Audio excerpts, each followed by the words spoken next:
மறுபக்கம் இருந்த யமுனாவும் பாவமாக கேட்டபடி அவரை பார்த்தாள். நீங்கள் 2 பேரும் மாற்றி மாற்றி பேசுகிறத கொஞ்சம் நிறுத்துறீங்களா?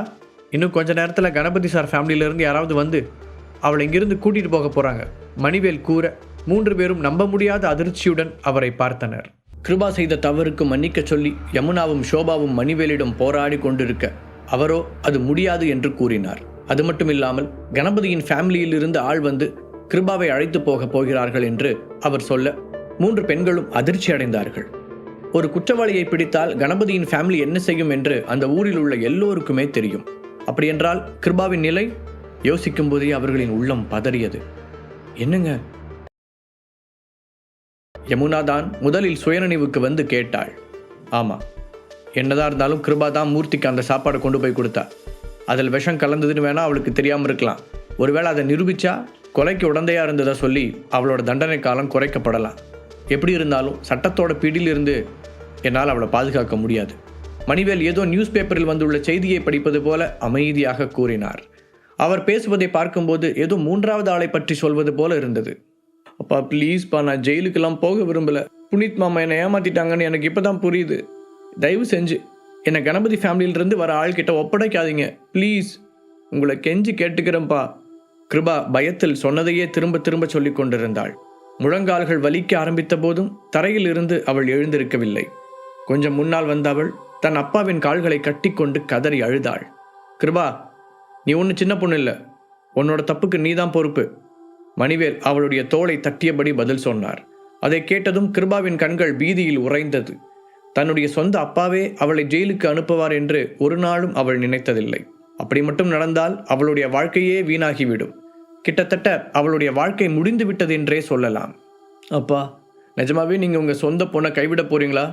கிருபா கடைசி துளி நம்பிக்கையை கண்களில் தேக்கி வைத்துக்கொண்டு அவரை கேட்டாள். அப்பா, கொஞ்சம் யோசிச்சு முடிவெடுங்க. ஷோபாவும் அழும் குரலில் கேட்க, நம்ம பொண்ணு ஜெயிலுக்கு போனால் நம்மளால இனி வெளியில் தலை காட்டக்கூட முடியாதுங்க. அப்புறம் நம்ம குடும்ப கௌரவம் என்னாகிறது? யமுனாவும் கவலையுடன் கூறினாள். மணிவேல் எதற்கும் அசைந்து கொடுக்கவில்லை. கடைசியில் மனம் வெறுத்து போன யமுனா, ஊருக்கு முன்னாடி உங்களோட நேர்மையை நிரூபிக்கிறதுக்காக சொந்த மகளையே தியாகம் பண்ணுறதுக்கு தயாரிட்டீங்களா என்றாள். அதை கேட்டதும் மணிவேல் ஒரு பெரு மூச்சுடன் தலையை திருப்பி யமுனாவை பார்த்தார். அவருடைய முகத்தில் இப்போது வருத்தம் தெரிய, என்ன சொன்ன என்று கேட்டார். நான் என்ன இப்போ தப்பா சொல்லிட்டேன்? உங்களோட நேர்மையை நிரூபிக்கிறதுக்காகவும் அந்த ஹரிஷுக்காகவும் உங்களோட சொந்த ரத்தத்தில் வந்த பொண்ணையே பலி கொடுக்க போறீங்களான்னு கேட்டேன். மீண்டும் அவள் அழுத்தம் திருத்தமாக கேட்க மணிவேல் அவளை வெறித்து பார்த்தார். அதற்குள் சேரில் இருந்து எழுந்த யமுனா தங்களுக்கு முன்னால் மண்டியிட்டு அழுது கொண்டிருந்த சின்ன மகளை எழுப்பி தன் பின்னால் நிறுத்தி கொண்டாள். பின் 2 கைகளையும் ஏசுநாதர் போல் விரித்து கொண்டு அவளை பாதுகாப்பது போல நின்றவள், என்னோட கடைசி மூச்சு இருக்கிற வரைக்கும் நான் யாருக்காகவும் என் பொண்ணை விட்டு தரமாட்டேன். என்ன மீறி யாருக்கு அவள் கூட்டிட்டு போக தைரியம் இருக்குன்னு நானும் பார்க்குறேன் என்று சபதம் எடுப்பது போல கூறினாள். அதற்குள் இறுகி கிடந்த மணிவேலின் முஷ்டி அவருக்கு முன்னால் இருந்த ஒரு பெரிய மர டீப்பாயை ஓங்கி குத்த அது 2ஆக விரிசல் விட்டது. அந்த சத்தம் வீடு முழுக்க எதிரொலிக்க பெண்கள் 3வரும் விவரிக்க முடியாத பயத்துடன் அவரை பார்த்தனர். உனக்கு இப்ப கூட விஷயம் புரியலையா யமுனா என்று கேட்டவர் மெதுவாக எழுந்து நின்று கிருபாவை பார்த்து கை நீட்டியபடி, அவளுக்கு என்ன வயசாகுது? நீ இப்படியே செல்லம் கொடுத்து அவளுக்கு எடுத்துட்டு இருந்தேன்னா நாளைக்கு வெளியில் இருக்கிற யாராவது சொன்னாங்கன்னு நம்ம குடும்பத்தை சேர்ந்தவங்களுக்கே விஷம் கொடுக்க கூட அவள் தயங்க மாட்டா. இப்போவாவது அவள் செஞ்ச தப்போட சீரியஸ்னஸை புரிஞ்சுக்கோ யமுனா, ஒருவித சலிப்புடன் சொன்னார். அதை கேட்டு யமுனா திகைத்து போய் அவரை பார்த்தாள். அவளால் வாயை திறந்து பேச முடியவில்லை. அப்புறம் நீ என்ன சொன்ன? நம்ம பொண்ணா? இப்போ சொல்கிறேன், எல்லாரும் நல்லா கேட்டுக்கோங்க. அவள் மட்டும் தான் செஞ்ச தப்புக்கான ரெஸ்பான்சிபிலிட்டியை ஏற்றுக்க மறுத்தா இதுக்கப்புறம் ரொம்ப நாளைக்கு இவன் என்னோட பொண்ணாக இருக்க மாட்டா. இவளை நானே இந்த வீட்டிலேருந்து வெளியே அனுப்பிடுவேன். அது மட்டும் இல்லை, அவள் என்றைக்கும் நம்ம வாழ்க்கையில் திரும்ப வரவே மாட்டா. இனி இந்த ஃபேமிலியில் கிருபான்னு ஒரு பொண்ணு இருந்தாங்கிறதுக்கான அடையாளமே இல்லாமல் பண்ணிடுவேன். மணிவேலின் இந்த கொடூரமான வார்த்தைகள் அவரது மனைவி மற்றும் மகள்களின் மனதில் மின்னலை போல பாய்ந்தது. அவர் சொன்னது உண்மை என்று நம்ப தைரியம் இல்லாமல் 3 பேரும் தங்கள் கண்களை கோழி முட்டை அளவுக்கு விரித்தபடி அவரை பார்த்தனர். ஏங்க, நீங்கள் போய் தானே சொல்கிறீங்க? நிஜமாக யாராவது அப்படி பண்ணுவாங்களா? கேட்கும் போதே யமுனாவின் உதடுகள் நடுங்க ஆரம்பித்தது. மணிவேல் அப்படியே அசையாமல் சிலை போல நிற்க அவரை பிடித்து உலுக்கிய யமுனா, நீங்கள் என்ன பேசுகிறீங்கன்னு புரிஞ்சுதான் பேசுகிறீங்களா என்று கேட்டாள். எல்லாம் புரிஞ்சுதான் பேசுகிறேன். நான் என்ன பேசுகிறேன்னு எனக்கு நல்லாவே தெரியும். நீயும் ஷோபாவும் இதுக்கப்புறமும் அவளை பாதுகாக்க நினச்சிங்கன்னா இந்த செகண்டை யாரையாவது கூப்பிட்டு அவளை வீட்டை விட்டு வெளியே துரத்த சொல்லிடுவேன். உறுதியான குரலில் சொன்னார் மணிவேல். அவர் சொன்ன விதத்திலேயே இனி எந்த பேச்சுவார்த்தைக்கும் இடமில்லை என்பது தெளிவாக தெரிந்தது. இதையெல்லாம் பார்த்த கிருபா பேயறைந்தது போல ஆனாள். அவளுடைய கைகளும் கால்களும் ஐஸ் கட்டி போல சில்லிட்டு போயிருக்க கண்கள் அவநம்பிக்கையால் நிறைந்திருந்தது. ஒரே நாளில் தன்னுடைய வாழ்க்கை இப்படி தலைகீழாக மாறும் என்று அவள் கனவிலும் நினைக்கவில்லை. சின்ன வயதிலிருந்தே அவளுடைய அப்பாவிற்கு கிருபா என்றால் அவ்வளவு பிடிக்கும். இன்று அவரே அவளை வீட்டை விட்டு வெளியே துரத்தப் போகிறேன் என்று சொன்னதை அவளால் ஜீரணிக்கவே முடியவில்லை. ஹரிஷ் இங்கு வந்ததால் தான் இது எல்லாமே நடந்ததாக அவளுடைய மனதில் ஒரு கசப்பு விதை ஆழமாக விழுந்தது. அதே நேரத்தில் சென்னையில் இருந்த உமாநாத்தின் வீட்டில் அக்ஷராவும் ஹரிஷும் எதிரெதிரே உட்கார்ந்திருந்தார்கள். கொஞ்ச நேரம் தலைகுனிந்து அமர்ந்திருந்த அக்ஷரா ஒரு பெரு மூச்சுடன் நிமிர்ந்து அவனை பார்த்தாள். ஹரிஷ், நான் உங்களை ரொம்ப காதலிக்கிறேன். ஆல்ரெடி இதை பற்றி நான் நிறைய யோசிச்சிட்டேன் என்று அவள் சொல்லிக் கொண்டு இருக்கும் போதே ஹரிஷ் குறுக்கிட்டு ஏதோ சொல்ல வர கை உயர்த்தி அதை தடுத்தாள் அக்ஷரா. நீங்கள் என்ன சொல்ல போறீங்கன்னு எனக்கு நல்லாவே தெரியும். சந்திராவை தவிர உங்கள் லைஃப்பில் யாரையும் நினச்சி கூட பார்க்க முடியாதுன்னு சொல்ல போகிறீங்க, அதானே? சந்திராவை டைவர்ஸ் பண்ணிவிட்டு வாங்கன்னு நான் உங்ககிட்ட சொல்லவே மாட்டேன். அதே சமயம் என்னாலையும் உங்களை மறந்துட்டு வாழ முடியாது. நீங்கள் என்ன ஃப்ரெண்டு இல்லை தெரிஞ்ச ஒருத்தின்னு எப்படி வேணாலும் நினச்சிக்கோங்க. ஆனால் என்னை பொறுத்த வரைக்கும் நீங்கள் எப்பவும் என்னோட ஹீரோ, அவ்வளவுதான் என்று உறுதியுடன் சொன்னாள். நீ இப்படி நடந்துக்கிறதுனால இந்த ஊர் உலகம் உன்னை என்ன சொல்லும்னு யோசிச்சு பார்த்தியா? ஹரிஷ் ஒரு ஆழமான பார்வையுடன் அவளை கேட்டான். மற்றவங்க என்னை பற்றி என்ன நினைப்பாங்கன்னு நான் பயப்பட போகிறதில்ல. அதே மாதிரி உங்களை பற்றி யார் என்ன சொன்னாலும் அதை நினச்சும் நான் கவலைப்பட்டதில்லை. என்னோட மனசை பொறுத்த வரைக்கும் நான் இது வரைக்கும் பார்த்ததுலேயே நீங்கள் தான் பெஸ்டான ஆள். உங்களோட யாரையும் கம்பேர் கூட பண்ண முடியாது சொன்ன அக்ஷராவின் கண்கள் கனவில் மிதக்க ஆரம்பித்தன. அவள் பேசியதை கேட்ட ஹரிஷின் மனது அவனையும் மீறி நெகிழ்ந்தது. இப்படி எந்த எதிர்பார்ப்பும் இல்லாமல் ஒருத்தி தன் மீது அன்பு செலுத்தும் அளவிற்கு அப்படி என்ன செய்து விட்டோம் என்று அவனுக்கு தோன்றியது.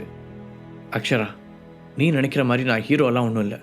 எல்லார மாதிரியும் நானும் ஒரு சாதாரண ஆள் தான். அதுவும் ஏற்கனவே கல்யாணமானவன். அப்புறம் எப்படி உன்னோட காதலை என்னால் ஏற்றுக்க முடியும்?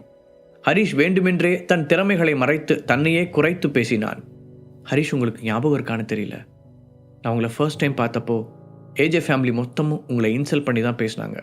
ஆனால் அப்போவே என் மனசில் நீங்கள் ஒரு ஸ்பெஷலான ஆளுன்னு தோணுச்சு.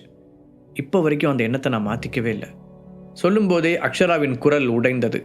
அவளுடைய கண்களில் இருந்து கண்ணீர் வழிய ஆரம்பிக்க தன் முன்னால் ஒரு பெண் அழுவதை பார்க்க முடியாத ஹரிஷ் முகத்தை திருப்பிக் கொண்டான். தான் தோழியாக நினைக்கும் அவளுடைய கண்ணீரை துடைக்கச் சொல்லி கை பரபரத்தாலும் அது அவளுடைய மனதில் வீண் ஆசையை வளர்க்கக்கூடும் என்பதால் கஷ்டப்பட்டு தன்னை கட்டுப்படுத்தி கொண்டான். அப்புறம் என்ன சொன்னீங்க? நீங்கள் சாதாரண ஆளா? நாம் எல்லாரும் சேர்ந்து அந்த கேம்புக்கு போனப்போ உங்கள் உயிரை பற்றி கூட யோசிக்காம அந்த பெரிய கரடிக்கிட்ட இருந்து எங்கள் எல்லாரையும் காப்பாற்றினீங்க. நான் அடிபட்டு கீழே விழுந்தாலும் நீங்கள் கொஞ்சம் கூட யோசிக்கலை. உங்களை தவிர யார் அந்த இடத்துல இருந்திருந்தாலும் அப்படி செஞ்சுருப்பாங்களான்னு எனக்கு தெரியல. அந்த நாள்ல இருந்தே நான் அதை பற்றி திரும்ப திரும்ப யோசிச்சுக்கிட்டே தான் இருந்தேன். அக்ஷரா அந்த நாளின் நினைவில் நடுங்கிக் கொண்டே சொல்ல அவளை பார்த்து மென்மையாக சிரித்த ஹரிஷ், சரி, ஒருவேளை அன்னைக்கு நான் அந்த காட்டிலே இறந்திருந்தா நீ இப்படி பேசிட்டு இருப்பியா என்று கேட்டான். அதை கேட்டு அக்ஷராவின் முகம் கோபத்தில் சிவக்க அதே நேரத்தில் அந்த மொத்த வீடும் ஒரு முறை அதிர்ந்து அடங்கியது. அக்ஷரா, ஹரிஷ், பூகம்பம் மாதிரி தெரியுது. இன்னும் 2 பேர் என்ன பண்ணிட்டு இருக்கீங்க? உடனே வெளியே ஓடிவாங்க. ஹாலில் இருந்து கத்தி சொன்னபடி உமாநாத் வெளியில் ஓடினார். பூகம்பமா? என்ன நடக்குதுங்க? அக்ஷராவிற்கு இது போன்ற அனுபவம் இதுதான் முதல் முறை என்பதால் பயத்தில் நடுங்க ஆரம்பித்தாள். வேகமாக சேரில் இருந்து எழுந்த ஹரிஷ் பக்கத்தில் இருந்த பெரிய கண்ணாடி ஜன்னலை வேகமாக திறந்து வைத்தான். பின்பு அதே வேகத்தோடு அக்ஷராவிடம் வந்தவன், என்ன நம்புறதானே என்றான். அவள் பயத்தில் வெளிரிய முகத்துடன் ஆமாம் என்று தலையை மட்டும் அசைக்க அவளுடைய இரு தோள்களையும் கெட்டியாக பிடித்தபடி ஜன்னலுக்கு வெளியே குதித்தான். அவர்கள் இருவரும் தரையில் இறங்கிய போது அக்ஷராவிற்கு ஒரு வித்தியாசமும் தெரியவில்லை. அவள் கண்மூடி கண் திறப்பதற்குள் அது நடந்து முடிந்திருந்ததால் நம்ப முடியாமல் தன் கை கால்களை நீட்டி பார்த்தாள். அதற்குள் நிலநடுக்கம் ஏற்கனவே நின்றிருந்தது. இது ஒன்றும் அவ்வளவு பெரிய பூகம்பம் எல்லாம் இல்லை. வீட்டில் இருந்த சில சிறிய பொருட்கள் தரையில் உருண்டு விழுந்திருந்தன. அந்த அளவிற்குத்தான் அந்த பூகம்பத்தின் தாக்கம் இருந்தது. அப்போது அவர்களிடம் ஓடி வந்த உமாநாத், அக்ஷரா, உனக்கு எதுவும் இல்லையே என்றபடி தன் மகளை ஹரிஷிடமிருந்து தனியாக பிரித்து நிறுத்தி அவளை மேலிருந்து கீழாக பார்த்தார். அவளது உடலில் எந்த காயங்களும் இல்லை என்று உறுதியாக தெரிந்த பிறகுதான் அவருக்கு மூச்சு வந்தது. அதன் பின் நிமிர்ந்த ஹரிஷை பார்த்தவர், ஹரிஷ், நீ என்ன நினச்சிக்கிட்டு இருக்க? எதுக்காக இப்படி ஜன்னல் வழியா குதிச்ச? அதனால் அக்ஷராவுக்கு ஏதாவது ஆயிருந்தா என்ன பண்ணுறது என கோபத்துடன் கேட்டார். கவலைப்படாதீங்க அங்கிள், அதெல்லாம் நான் பார்த்து பாதுகாப்பாக தான் குதித்தேன். நிலநடுக்கம் வரும்போது தரையில் படுத்துக்கிறது நல்லது தான். ஆனால் அதை விட இந்த மாதிரி வெட்டார வெளியில் இருக்கிறது இன்னும் சேஃப்டி. அதனால தான் அப்படி செஞ்சேன். ஹரிஷ் அவரை சமாதானப்படுத்தினான். அப்போது சடனாக அவருடைய ஃபோன் அடிக்க டிஸ்பிளேவில் சந்தனாவின் சிரித்த முகம் தெரிந்தது. அதை பார்த்த அக்ஷராவின் முகத்தில் ஒரு குற்ற உணர்ச்சி தோன்ற ஹரிஷோ இயல்பாக ஃபோனை எடுத்து காதில் வைத்தான். சொல்லு பேபி. அவன் சொல்லி முடிக்கும் முன்பே, ஹரி நீ எங்க இருக்க? இப்போ நிலநடுக்கம் வந்துச்சு, உனக்கு அதில் எதுவும் அடிபடலையே, நீ பாதுகாப்பாக தானே இருக்க என்று சந்தனா பதறும் சத்தம் ஃபோன் ஸ்பீக்கருக்கு வெளியில் வரை கேட்டது. அதெல்லாம் ஒன்றும் இல்லை பேபி, நான் நல்லா தான் இருக்கேன், நீ ஓகே தானே என்றான் ஹரிஷ். சந்தனாவுடன் பேசும்போது ஹரிஷின் குரலே மென்மையாக மாறிவிடுவதை அக்ஷரா அப்போதுதான் கவனித்தாள். அவள் மீது லைட்டாக பொறாமை கூட வந்தது. அதெல்லாம் பிரச்சனை இல்லை. அப்புறம் நீ எப்போ வீட்டுக்கு வருவ ஹரி? ரொம்ப லேட் ஆகுமா? அது ஒன்றும் இல்லை, அம்மாவும் எங்கேயோ வெளியே போயிட்டாங்க, எனக்கு தனியாக இருக்க கொஞ்சம் பயமாக இருக்கு சந்தனா சொல்ல ஹரிஷால் அவளுடைய பயத்திற்கான காரணத்தை புரிந்து கொள்ள முடிந்தது. சரி பேபி, நான் உடனே கிளம்பி வரேன் என்று சொல்லிவிட்டு ஃபோனை வைத்தான். பின்பு தன் முன்னால் இருந்த இருவரையும் பொதுவாக பார்த்தவன், சாரி நான் இப்போ கொஞ்சம் அவசரமாக கிளம்ப வேண்டியிருக்கு, இன்னொரு நாள் ஃப்ரீயாக இருக்கும்போது உங்களை வந்து பார்க்குறேன் என்று சொன்னவன் உமாநாத்தை லேசான குற்ற உணர்வுடன் பார்த்தான். அவர் கேட்ட கோரிக்கையை இன்று அவனால் நிறைவேற்றி தர முடியவில்லை. அவளுடன் விரிவாக பேசலாம் என்று நினைத்த நேரத்தில் இந்த பூகம்பம் வந்து எல்லாவற்றையும் கெடுத்து விட்டது. இப்போது இருக்கும் பதற்றமான மனநிலையில் வேறு எதை பற்றி பேசினாலும் சரியாக வராது என்று யோசித்தவன் அவர்கள் இருவரிடமும் சொல்லிவிட்டு அங்கிருந்து விடைபெற்றான். இப்போது இருக்கும் பதற்றமான மனநிலையில் வேறு எதை பற்றி பேசினாலும் சரியாக வராது என்று யோசித்தவன் அவர்கள் இருவரிடமும் சொல்லிவிட்டு அங்கிருந்து விடைபெற்றான். அதே நேரத்தில் ஹீலிங் ஆர்ட்ஸ் காலேஜிலும் அதே போன்றதொரு நிலநடுக்கம் அங்கிருந்தவர்களால் உணரப்பட்டது. ஆனால் மற்ற இடங்களைப் போல லேசாக இல்லாமல் இங்கு அதிர்வு கொஞ்சம் பலமாகவே இருந்தது.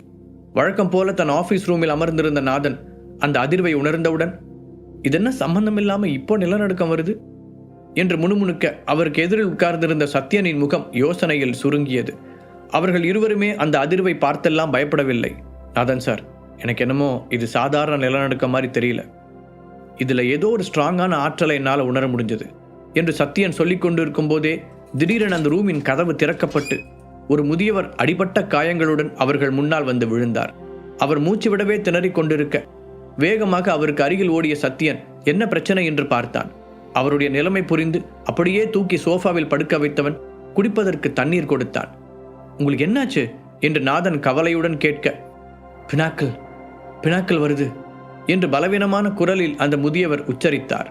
அவர் சொன்னது காதில் விழுந்ததும் சத்யனும் நாதனும் அந்த நிலநடுக்கத்தை விட கூடுதலான அதிர்வுடன் ஒருவரை ஒருவர் பார்த்து கொண்டனர். ஹீலிங் ஆர்ட்ஸ் காலேஜில் சத்யனும் நாதனும் கொஞ்ச நேரத்திற்கு முன்பு தாங்கள் உணர்ந்த நிலநடுக்கத்தை பற்றி பேசிக் கொண்டிருக்க அப்போது ஒரு முதியவர் அடிபட்ட காயங்களுடன் அந்த ரூமுக்குள் வந்து விழுந்தார். அவரை ஆசுவாசப்படுத்தி என்ன நடந்தது என்று கேட்க, பினாக்கள் வருது என மூச்சுக்கு தடுமாறியபடி சொன்ன அந்த முதியவர் எந்த நொடியும் இறக்கும் நிலையில் இருந்தார்.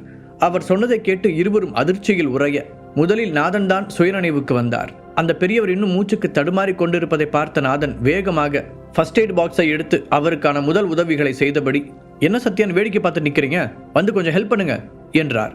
அப்போதுதான் தன்னை சுற்றி நடப்பதை உணர்ந்த சத்யன், அவர் என்ன சொன்னாரு, இத்தனை வருஷங்களுக்கு அப்புறம் பினாக்கள் நம்மளை அட்டாக் பண்ண வராங்களா, இது எப்படி சாத்தியம் என்று தனக்குத்தானே கேட்டுக்கொண்டான். அதற்குள் நாதன் தன்னால் முடிந்த சிகிச்சை முறைகளை செய்திருக்க முதியவருடைய மூச்சு கொஞ்சம் கொஞ்சமாக சீரானது. சத்யன், இவருக்கு இப்போ கொஞ்சம் பரவாயில்ல, எதுக்கும் நீங்கள் உடனே ஆம்புலன்ஸுக்கு கால் பண்ணுங்க என்று நாதன் கூற சத்யனும் அப்படியே செய்தான். அதற்குள் பேசுவதற்கான வலிமையை மீட்டெடுத்திருந்த அந்த முதியவர் மெதுவான குரலில், நான் ஒரு ஏபிடி, பினாக்கள் அவங்களோட ஆளுங்களை திரட்டிக்கிட்டு நம்மளை அட்டாக் பண்ண வந்துட்டு இருக்காங்க என்றார். உண்மையில் அந்த முதியவர் பினாக்களை எதிர்க்கும் ஸ்பெஷல் ஃபோர்ஸை சேர்ந்தவர். ஏபிடி என்பது அந்த ஃபோர்ஸில் உள்ள மெம்பர்களை குறிக்கும் பொதுவான பெயர். ரொம்ப வருடங்களுக்கு முன்பு அதீத சக்திகளுடன் பெரும் அதிகார மையமாக உருவெடுத்த பினாக்களை மற்ற அமைப்புகள் எல்லாம் ஒன்று சேர்ந்து எதிர்த்தனர். இதனால் பினாக்கள் அமைப்பைச் சேர்ந்தவர்கள் ரொம்ப நாட்களாகவே தலைமறைவாக வாழ்ந்து வந்தனர். அவர்கள் நாட்டில் இருந்து விலகி ஏதோ ஒரு பெயர் தெரியாத ரகசிய தீவில் தங்கள் தலைமையிடத்தை அமைத்திருந்தனர். மேலும் அவர்கள் உலகம் முழுவதும் தங்கள் ஆட்களை அனுப்பி அட்வான்ஸ் டெக்னாலஜிகளை கற்றுக்கொண்டதுடன் சயின்டிஃபிக் நாலேஜையும் வளர்த்து கொண்டார்கள். இதன் காரணமாக டாப் 10 ஆர்கனைசேஷன் எப்போதும் அவர்கள் மீது ஒரு கண்ணை வைத்திருந்தது. இந்த விஷயத்தில் மட்டும் மற்ற அமைப்புகளும் அதற்கு உறுதுணையாக இருந்தன. என்றைக்காவது ஒரு நாள் பினாக்கள் திரும்பி வந்துவிட்டால் என்ன செய்வது என்று அவர்கள் ரொம்பவே கவலைப்பட்டனர். அதனால் அவர்கள் நாட்டுக்குள் நுழைவதை தடுக்கவும் தொடர்ந்து கண்காணிக்கவும் எல்லா அமைப்புகளிலிருந்தும் சிறந்த எக்ஸ்பர்ட்டுகளை தேர்ந்தெடுத்து ஒரு ஸ்பெஷல் ஃபோர்ஸை அமைத்தனர். அந்த குரூப்பிற்கு ஆன்டி பினாக்கிள் டீம் என்று பெயர் வைக்கப்பட அதில் இருந்த ஸ்பெஷலிஸ்டுகள் ஏபிடி என்று அழைக்கப்பட்டனர். பினாக்கிள் அமைப்பின் மெம்பர்களைப் போலவே இந்த ஏபிடிகளும் உலகம் முழுவதும் காணப்பட்டனர். பொதுவாக மற்ற நேரங்களில் எல்லா அமைப்புகளுக்கு இடையிலும் சிறு சிறு சண்டை சச்சரவுகள் வந்தாலும் இந்த உலகத்தை பினாக்கிளிடமிருந்து காப்பாற்றும் விஷயத்தில் மட்டும் எல்லா அமைப்புகளும் ஒரே பக்கத்தில் நின்றன. அதே போன்று தங்கள் அமைப்பில் இருக்கும் எக்ஸ்பர்ட்டுகளை அந்த பினாக்களை எதிர்க்கும் ஸ்பெஷல் ஃபோர்ஸில் சேர்த்தும் விட்டனர். அதனால்தான் இத்தனை வருஷங்களாக பினாக்கிள் அமைப்பால் தலையெடுக்க முடியாமல் இருந்தது. ஆனால் இறைக்காக காத்திருக்கும் புலியைப் போல தங்களுக்கான நேரம் வரும் வரை பதுங்கியிருந்த அவர்கள் இப்போது திடீரென ஒரு புயல் காற்றைப் போல வெளியில் வந்திருக்கின்றனர். உங்க டீமை சேர்ந்த மற்றவங்களாம் எங்க? நாதன் கவலையுடன் கேட்க, அவங்களாம் இன்னும் பினாக்கிள் எதிர்த்து போராடிட்டு இருக்காங்க. அவங்கள நம்ம எல்லைக்குள்ள நுழைய விடாமல் தடுக்க நாங்கள் எவ்வளவோ முயற்சி செஞ்சோம். ஆனால் எங்களால் அது முடியல. அதனால எல்லா அமைப்புகள்கிட்டையும் தகவல் சொல்ல சொல்லி என்னை அனுப்பி வச்சாங்க. அப்போதான் நீங்கள் எல்லாரும் ஒன்று சேர்றதுக்கு டைம் கிடைக்கும்னு நான் முன்னாடியே ஓடி வந்தேன். இதை சொல்லும் போதே அந்த முதியவருக்கு மூச்சு வாங்க அப்படியே கண்களை மூடிக்கொண்டார். அவர் சொன்ன செய்தியின் வீரியத்தை உணர்ந்த சத்யனும் நாதனும் கவலையுடன் ஒருவரை ஒருவர் பார்த்து கொண்டனர். அவர்கள் எதிர்பார்த்ததை விட ஆபத்து ரொம்ப சீக்கிரமாகவே நெருங்கி வந்து கொண்டிருக்கிறது. லாமா தீவில் உள்ள மிரியட்ஸ் ஹெட் குவார்ட்டர்ஸில் சில முக்கியமான விஷயங்களை பற்றி விவாதிப்பதற்காக விக்டர் அனைத்து உயர் அதிகாரிகளையும் ஒன்றாக கூட்டியிருந்தான். தாக்குதல் நோக்கத்தோடு பினாக்கள் உள்ளே வந்திருக்கும் தகவலை எல்லோருக்கும் முன்பாக அவர்களும் அறிந்திருந்தனர். அதை பற்றி பேசத்தான் அந்த அவசர கூட்டத்தை கூட்டியிருந்தான். பினாக்களைப் போலவே மிரியட்ஸ் அமைப்பும் தீவில் தான் வசித்து வந்தனர். ஆனால் அவர்களைப் போல ரகசியமாக இல்லாமல் மிரியட்ஸின் இருப்பிடம் எது என்பதை அவர்களின் நண்பர்கள் மற்றும் எதிரிகள் நன்றாகவே அறிவார்கள். உங்க எல்லாரையும் திடீர்னு நான் இங்கே கூப்பிட்டதுக்கான காரணம் என்னன்னு உங்களுக்கே தெரியும்னு நம்புறேன். சுப்ரீம் கமாண்டருக்கான இடத்தில் உட்கார்ந்திருந்த விக்டர் தனக்கு முன்னால் இருந்த கூட்டத்தை பார்த்து பேச தொடங்கினான். ஸோ நான் இப்போ நேரடியாக விஷயத்துக்கு வரேன். இந்த பிரச்சனை சம்பந்தமாக உங்கள் யார்கிட்டையாவது யூஸ்ஃபுல்லான சஜஷன்ஸ் இருந்தால் நான் கேட்க விரும்புகிறேன். அவன் சொல்லி முடித்ததும் அந்த ஹால் முழுவதும் சத்தத்தால் நிரம்பியது. மிரியட்ஸின் மூத்த மெம்பர்கள் அனைவரும் ஒருவருக்கொருவர் கிசுகிசுக்க தொடங்கினார்கள். பினாக்களோட ஆக்ரோஷமான அட்டாக்கை சமாளிக்கிறது அவ்வளோ ஈஸியாக இருக்காது. அவர்களில் ஒருவர் கவலையுடன் சொன்னார். ஆமாம், நம்மளோட கவனம் கொஞ்சம் மாறுச்சுனாலும் சாகிறதுக்கான வாய்ப்பு அதிகம். ஸோ நாம் ரொம்ப பவர்ஃபுல்லான ஆயுதங்களை உருவாக்கி அவங்கள எதிர்த்து போராடணும்.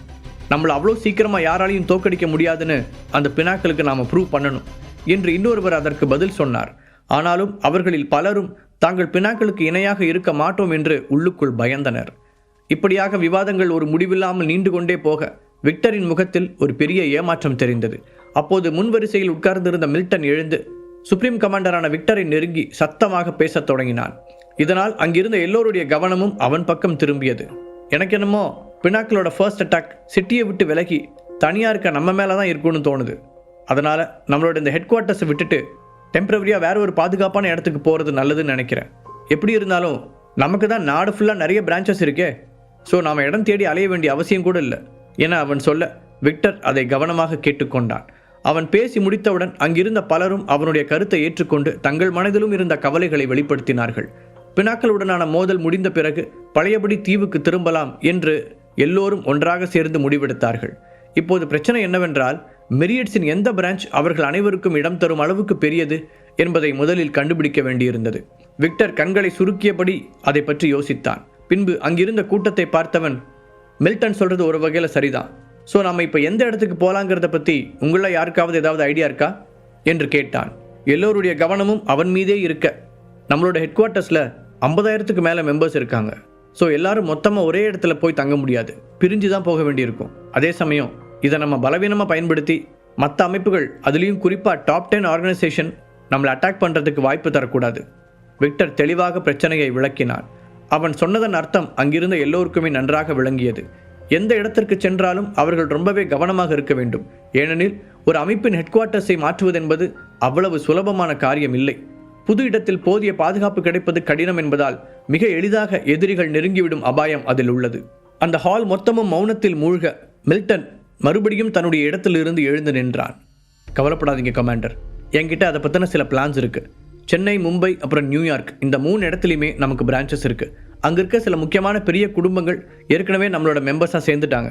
அதனால் நாம் எல்லாரும் பிரிஞ்சு இந்த 3 சிட்டிஸ்லையும் தங்குறது ஒரு பெரிய பிரச்சனையாக இருக்காது என்று அவன் விளக்க, விக்டர் உட்பட எல்லோருடைய கண்களும் அவனை மெச்சுதலாக பார்த்தன. இப்போ நம்ம ஹெட் குவார்ட்டர்ஸில் இருக்கிற மெம்பர்ஸ் 3 டீமாக பிரிக்கப்படுவாங்க.